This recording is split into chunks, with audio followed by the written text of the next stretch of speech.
Crime News. An innocent man was shot dead, 7 bullets fired into his head. Here at ITV News, we exposed the police blunders which led to the fatal shooting of Jean-Charles de Menezes. Today, the official verdict from the Crown Prosecution Service. No one will be charged with the young Brazilian's death, shot and killed on a tube train by the police when he was wrongly mistaken for a suicide bomber. That decision is expected to hugely disappoint his family, who've wanted those responsible for their young son's death to be punished. We are both with them in Brazil and here for their reaction. The CPS report recommends none of the police officers involved on that day should be charged. It says there simply isn't enough evidence for a successful prosecution. But it does recommend charges against the force as a whole for health and safety failures. That means no one will be held personally accountable for Jean-Charles's death. If the Metropolitan Police are found guilty, they'll face an unlimited fine. Keir Simmons now has the latest developments. Metropolitan Police officers have shot a man inside Stockwell Underground Station. Both London Ambulance Service and the air ambulance attended, and the man was pronounced dead at the scene. The information I have available is that this shooting is directly linked to the ongoing and expanding anti-terrorist operation. Sir Ian Blair announced last year that his officers had shot a man. He was ultimately in charge, and the man turned out to be innocent. But he will not be personally prosecuted, neither will the officers who pulled the trigger. Instead, the Crown Prosecution Service announced today that the Metropolitan Police could face an unlimited fine for the killing of Jean-Charles de Menezes. After the most careful consideration, I have concluded that there is insufficient evidence to provide a realistic prospect of conviction against any individual police officer. But I am satisfied that there is sufficient evidence to prosecute the Office of Commissioner of Police for an offence under Sections 3 and 33 of the Health and Safety at Work Act of 1974. They have been investigating how Jean-Charles was mistakenly shot. He was a 27-year-old Brazilian who'd left his family and come to find work in London. On the morning of the 22nd of July last year, he was under surveillance because the police had mistaken him for a terrorist. They followed him as he boarded a bus, then began to panic as Jean-Charles headed for Stockwell Tube Station. The police control room monitoring the operation called in armed officers who shot Jean-Charles 7 times. His devastated family visited the station where he was killed last year. Today they will be disappointed that no individual is to be held accountable. There are still more investigations underway, but the family now believe they will not see justice for their son. Keir Simmons, ITV News. Well, to Brazil now, and Neil Connery joins us via video phone from Gonzaga, the remote town where Jean-Charles grew up and where his parents still live. And Neil, you've spoken to his parents for their reaction, and of course today's decision falls well short, doesn't it, what they hoped for, what they expected? Absolutely. I think outrage is the only word to describe how this family feel. I spoke to them a few minutes ago, and they are in shock. In the words of Maria, Jean-Charles' mother, she said to me, Neil, she said, I feel as painful and as bad as I did the day that Jean-Charles lost his life. Her youngest son, a year ago this coming Saturday. This was always going to be a difficult week for the family with the anniversary looming. And this morning now, the news that no one will be held responsible in a criminal court as individuals for what happened to Jean-Charles. They are staggered, this family, at this news this morning. They say that they will keep the fight for justice going, but they say that that's very hard to see how they can do that, really. Justice is the thing, a sense that justice would be done is the one thing that has kept this family going through the past 12 months, during some very difficult times indeed, when they've had to discover the truth about what happened at Stockwell through leaks to the media and so on. It's been a very, very painful time for this family, and they are staggered and very angered by this news here this morning. Neil, thank you very much indeed.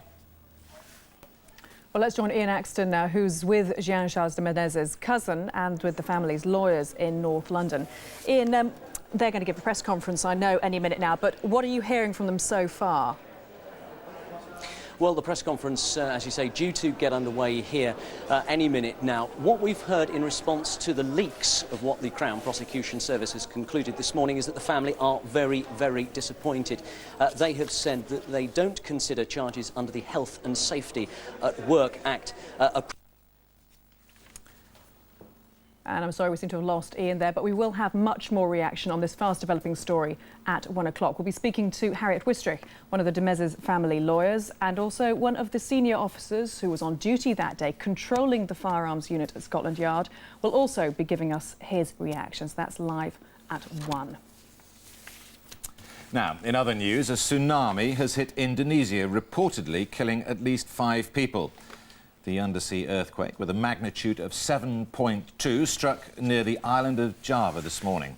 Rescue workers are continuing to search for survivors. The crisis in the Middle East has rapidly spiralled out of control this morning. Israeli ground troops are reported to have crossed the border into southern Lebanon, and Lebanese television has shown pictures of an Israeli F-16 jet, which it claims was shot down. In the last few minutes, there have been more explosions in the Israeli city of Haifa. 8 people died there yesterday when it was bombed. The aerial bombardment of Beirut has continued, bombs hitting fuel depots and a radar station. At least 23 people died. Harry Smith has the latest. It was in the early hours of this morning that Israeli jets swept over the town of Sidon, just south of Beirut. It's still not clear what the intended target was.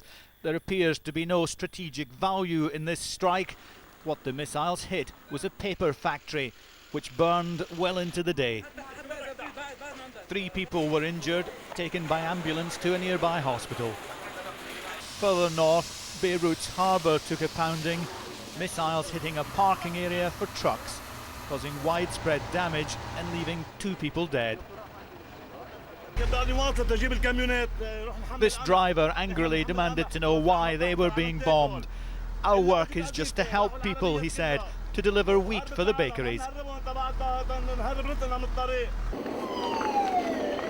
In the city of Tripoli, 2 separate attacks claimed the lives of 8 Lebanese soldiers and wounded 8 more.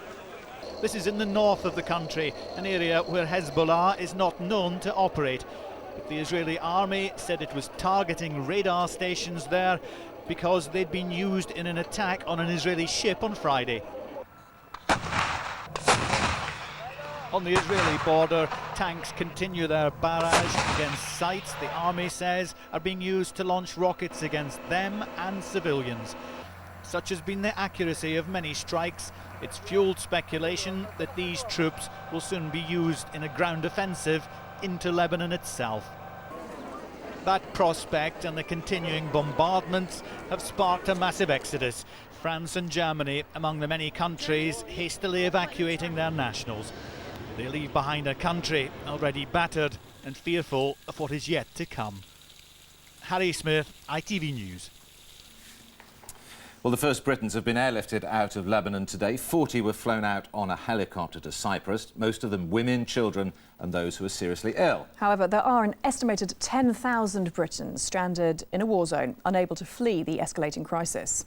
Well, let's cross live to Tim Hewitt now with the very latest from Beirut. We'll talk about the Britons and the evacuations in a moment, Tim, but first of all, reports of Israeli ground troops crossing the border. What more can you tell us about that?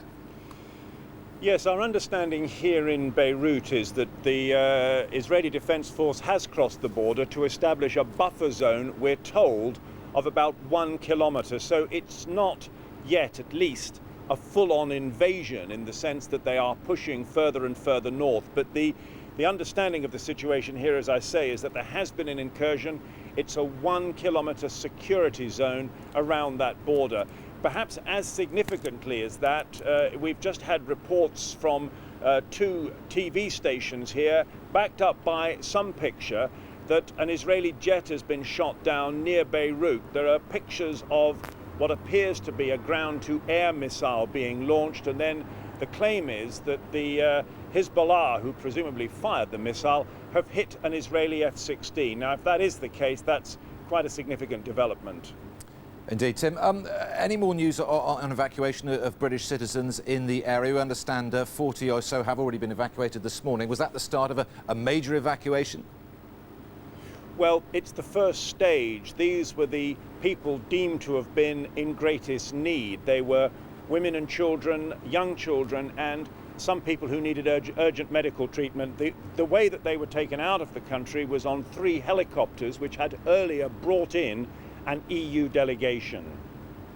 Tim in Beirut, thank you very much indeed. Well, we'll be keeping you posted on all those developments in the Middle East, and at 1 o'clock we'll also be speaking to one of those thousands of Britons trapped in Lebanon. Eddie Owen from Coventry was on a business trip to Beirut when the crisis broke out. We'll have his story for you later.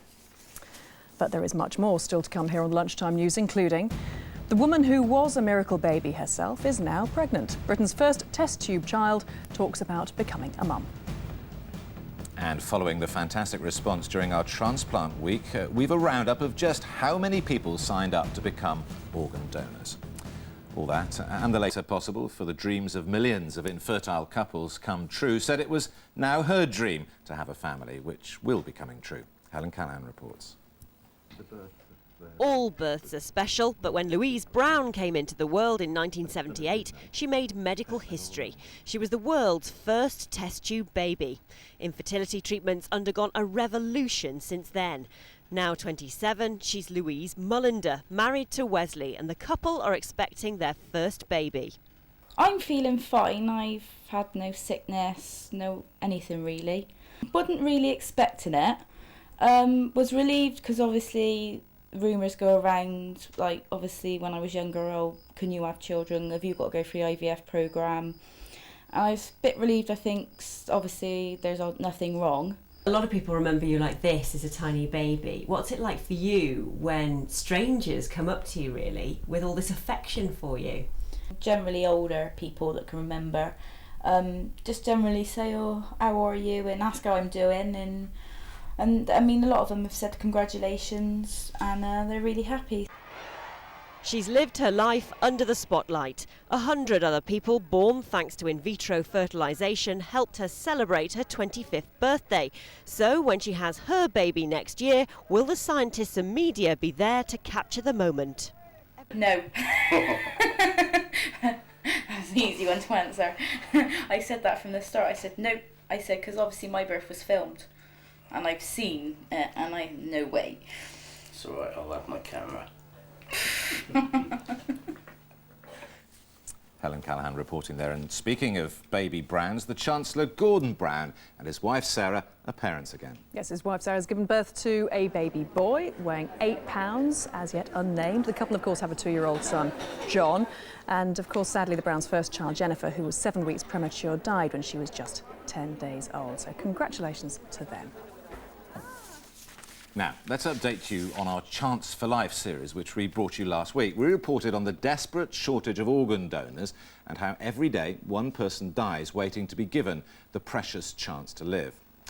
Well, there's been a phenomenal response from you. Over 60,000 of you got in touch about the campaign, and almost 37,000 of you put your name on the NHS organ donor list.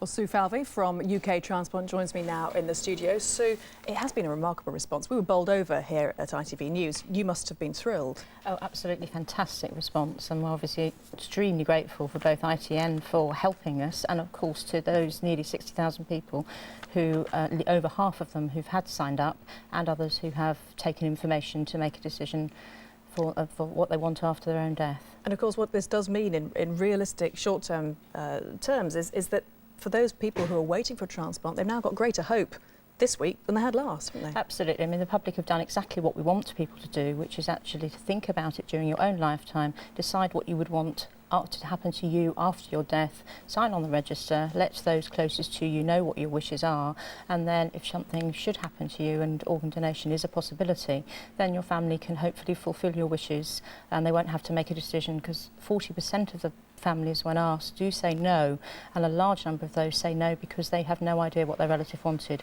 So it really is very important.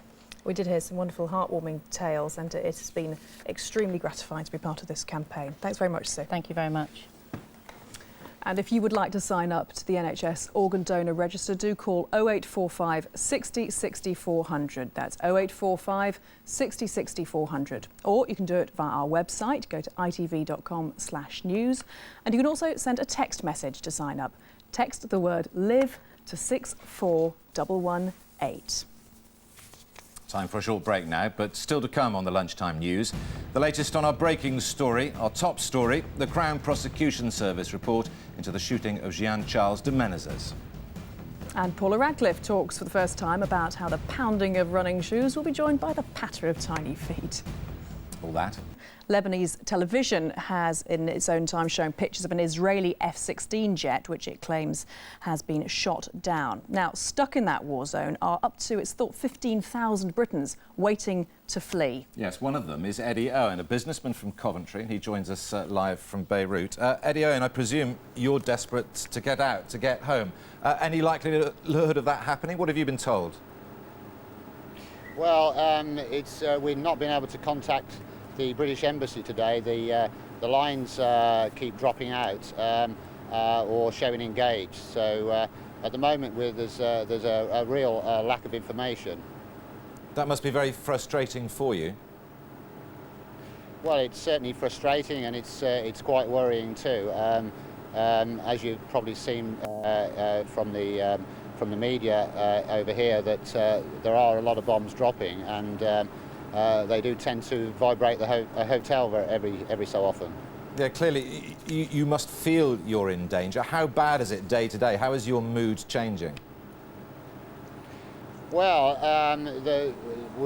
obviously our mood is becoming very concerned, because it doesn't seem to be an end of it. We know the cavalry are coming, but I hear now that the British ships are at least 2 days away. So, you know, that's a long time over here. And are you grouping together with other British citizens and talking amongst each other? Well, we have been, but many British citizens, as other nationals, have been heading for the borders, either north or east. So there's probably about 3 of us in the hotel left. In fact, there are hardly any other nationals in the hotel. So do you think if you know now, if you knew on Monday what you know now, you'd have headed for the border too, rather than wait around to be rescued? Sorry, I didn't catch that. Say again. Just wondered, if you knew on Monday what you know today, would you have decided to head for the border? Possibly, but there are even dangers. There's been dangers right through the week. Obviously, Monday I wouldn't have known, but Thursday was the first day that problems started to happen, and this was when I first contacted the British Embassy when they bombed Beirut airport. OK, Eddie, we must leave it there. Eddie Owen, thank you very much for speaking to us.